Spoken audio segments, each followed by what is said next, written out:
இயேசு கிறிஸ்துவின் இணையற்ற நாமத்தில் என் உள்ளங்கைகளில் உன்னை வரைந்திருக்கிறேன் என்கிற ஆண்டவர் கொடுத்த வாக்கு தத்தத்தோடு கூட சேர்ந்து கிறிஸ்துவில் விசுவாச ஊழியங்களின் சார்பில் உங்கள் அனைவருக்கும் என்னுடைய அன்பான வாழ்த்துதல்களை தெரிவித்துக் கொள்கிறேன். இன்றைய நாளுக்கான கோல்டன் ஆப்பிள் 2 தீமோத்தேயு 2:21 ஒருவன் தன்னை சுத்திகரித்துக் கொண்டால் அவன் கனத்துக்குரிய பாத்திரமாய் இருப்பான். இன்றைய செய்தியின் தலைப்பு கனத்துக்குரிய பாத்திரமாக இருக்க வேண்டும். நாம் எல்லோருடைய வீடுகளிலும் நம்முடைய உபயோகத்துக்கு என்று பலவிதமான பாத்திரங்களை வாங்கி வைத்திருக்கிறோம்.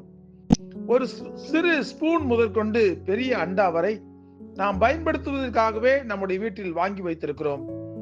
நாம் அதை எந்த அளவு பயன்படுத்துகிறோமோ அந்த அளவு அந்த பாத்திரங்களுக்கு மதிப்பு உண்டு.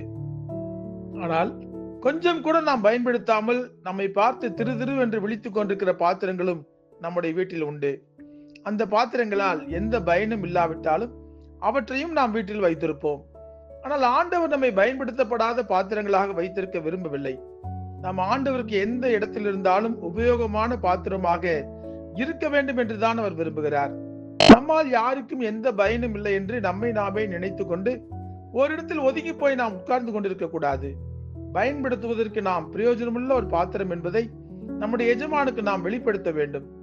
சின்ன கரண்டியாக இருந்தாலும் சரி, பெரிய அண்டாவாக இருந்தாலும் சரி, தான் இருக்கும் வீட்டில் பயனுள்ள பாத்திரமாக ஒரு பாத்திரம் இருக்க வேண்டும். அதுபோல நாம் சிறியவர்களாக இருந்தாலும் சரி, பெரியவர்களாக இருந்தாலும் சரி, ஏழையாக இருந்தாலும் சரி, பணக்காரராக இருந்தாலும் சரி, ஏதாவது ஒரு விதத்தில் நமக்கு ஜீவன் கொடுத்து கொண்டிருக்கிற எஜமானுக்கு பயனுள்ள பாத்திரமாக நாம் விளங்க வேண்டும்.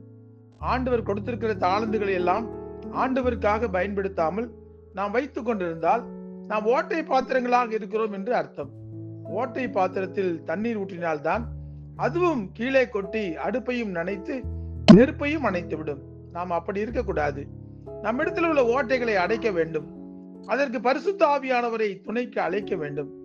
அவர் நம்மிடத்தில் உள்ள பாவங்களை எல்லாம் நம்மை விட்டு அகற்றி நம்முடைய ஓட்டைகளை எல்லாம் அடைத்து நம் சரீரம் முழுவதையும் சுத்திகரித்து அவருக்கு மிகவும் பிரயோஜனமுள்ள பாத்திரமாக நம்மை மாற்றி விடுவார்.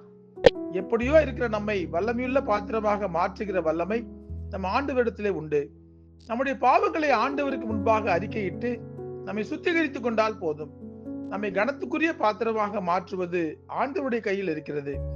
அப்படி உள்ள கைகளில் வரையப்பட்டவர்களாக நம்மை நாமே ஆண்டவருக்கு ஒப்பு கொடுத்து நம்மை சுத்திகரித்துக் கொண்டால் அதன் பிறகு பாருங்கள், சபையிலும் சரி, சமுதாயத்திலும் சரி, நாம் உபயோகம் இல்லாமல் இருக்கவே மாட்டோம்.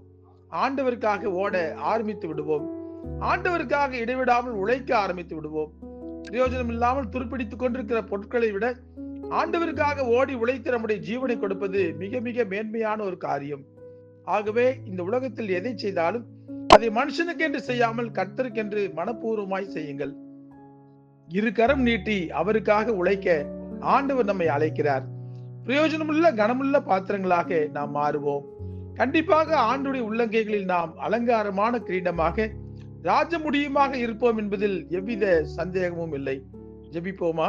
அன்புள்ள ஆண்டவரே, இந்த உலகத்திலே எங்களை பிரயோஜனமுள்ள பாத்திரங்களாக வணைகிற குயவனாக நீ இருக்கிறபடினால் நாங்கள் நன்றி செலுத்துகிறோம் ராஜா. உமக்கு பிரயோஜனமுள்ள பாத்திரங்களாக நாங்கள் நடப்பதற்கு தடையாய் காணப்படுகிற பாவங்களை எல்லாம் எங்களை விட்டு அகற்றிவிட்டு எங்களை முழுமையாய் நாங்கள் சுத்திகரித்துக் கொண்டு எங்கள் வாழ்க்கையை உம்முடைய கரங்களிலே நாங்கள் ஒப்புவிக்கும் போது நீ எங்களை கனத்துக்குரிய பாத்திரமாக மாற்றுகிற தேவனாக இருக்கிறபடினால் உமது கரங்களில் எங்கள் வாழ்க்கையை ஒப்புவிக்கிறோம் ஆண்டவரே. எங்களை இந்த சமுதாயத்திலே எங்களுடைய சபைகளிலே பிரயோஜனமுள்ள பாத்திரங்களாக எடுத்து பயன்படுத்துங்க. நீர் எங்களுக்கு கொடுத்திருக்கிற தாளந்துகளை, கிருபைகளை நாங்கள் மூடி வைக்காமல் உமக்காக எடுத்து வல்லமையாய் பயன்படுத்துவதற்குரிய ஞானத்தை எங்களுக்கு கொடுங்கப்பா. உங்களுக்காக ஓடுவதற்கு, உழைப்பதற்கு எங்களுக்கு பலன் கொடுங்க. உமக்காகவே வாழ்கின்ற வாழ்க்கையை எங்களுக்கு கொடுங்க.